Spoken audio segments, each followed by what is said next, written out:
Welcome back to Off-Label Veterinary News, your source for commentary on animals, medicine, and practice life. This episode, my favorite apps and programs for creating social media content for veterinary clinics. Let's get to it.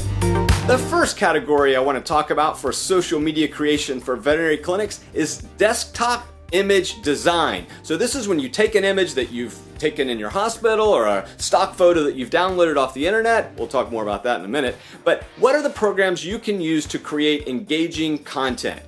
By far, my most used free program this year is Canva, Canva.com. This is by far one of the most sophisticated free programs out there for creating engaging social media content. You simply choose the platform you're interested in posting to, whether it's Facebook, Twitter, Instagram, YouTube, whatever. It automatically imports the sizes and dimensions. They also have a great free and purchasable library of stock images. So if you're looking for that perfect cute cat photo, look no further than Canva.com. By far, my number one used app and program in 2017. Check it out. While Canva has been my number one content creation tool I've used in 2017, there are some pros and cons you need to be aware of. The pros are it's free. It also has extensive template library, which is really helpful when you're trying to find that perfect inspiration or idea. And finally, you can use a lot of free stock photos, images, vector graphics, and so forth. I like that. It's super easy, search it, and you're done. Some of the cons though, there is no PNG export. That's really important when you're trying to create one of those transparent background images to use in certain places, so just be aware, no ping export. And also the text editor is pretty limited. You can't do drop shadows and a lot of other effects that you see in other programs. My number two desktop image creator for 2017 is Designer. If you haven't checked this out, go download the free version now. Some of the pros I really like about this image editor are you can export as a PNG. That's super helpful when you're creating logos and other types of icons. Number two, it has a pretty decent library. Some of the images are paid, so that's maybe a pro, maybe a con. So don't rely on Designer for finding that perfect image unless you want to pay for it. But what I really like about this is your ability to edit text. I mean, Designer is as good as Photoshop, so definitely check it out. But if you're looking for more stock photos, you're going to have to go look elsewhere, which we'll get to soon.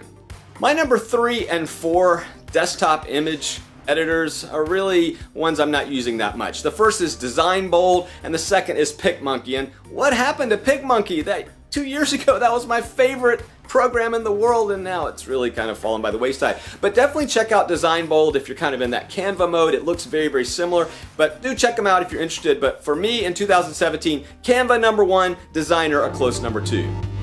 When you're busy at the veterinary clinic though, you don't have time to pull up that desktop image editor. You've got to do it on your smartphone on the go. And there are 2 apps you need to know about for creating those perfect puppy dog memes in 2017.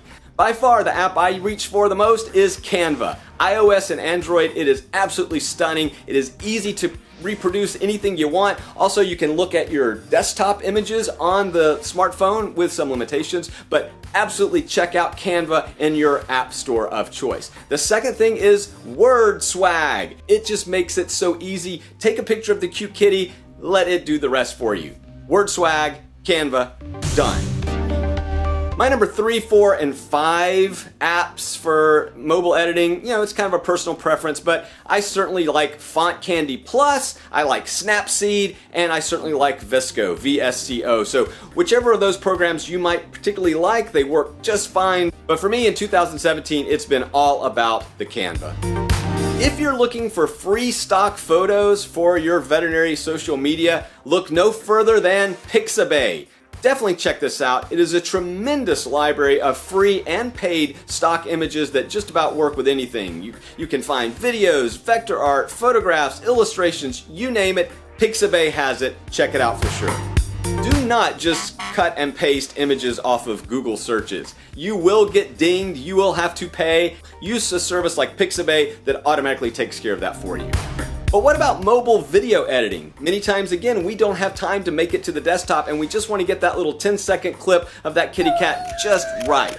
Without a doubt, my number 1 mobile video editor in 2017 has been KineMaster. Available for iOS and Android. Pay for it. It is so worth it. If you are lucky enough to use an Android device, then PowerDirector is amazing. One of the things I really like about PowerDirector is the ability to edit natively in 9:16. Now, if you're looking for that on the iOS platform, look no further than LumaFusion, or we'll talk about LumaClip, which is a resizing program. If you're looking for that perfect background music or sound effect that you need for your videos, you'll want to make sure again that you use something free and doesn't have copyright attributions attached to it. Without a doubt, the YouTube sound library is spectacular. It gets you going quickly, and you can just check on the box that you don't have to do any attribution whatsoever. My go-to for looking for that perfect background music is SoundCloud. It does take some digging around to find those free downloads, but it is so worth it in my opinion. And many of the beats that I use on my YouTube videos, I create them myself in a wide variety of programs. So if you're inclined to do something musical, express yourself creatively. Well, that's a quick hit for some of the apps and programs that I've been using in 2017 to create social media content. But what do you think out there? What's your favorite app or program? What's your thumbs up or thumbs down? I want to hear from you, off-labelers. Leave your comments below. Well, that's it for this episode of Off-Label Veterinary News.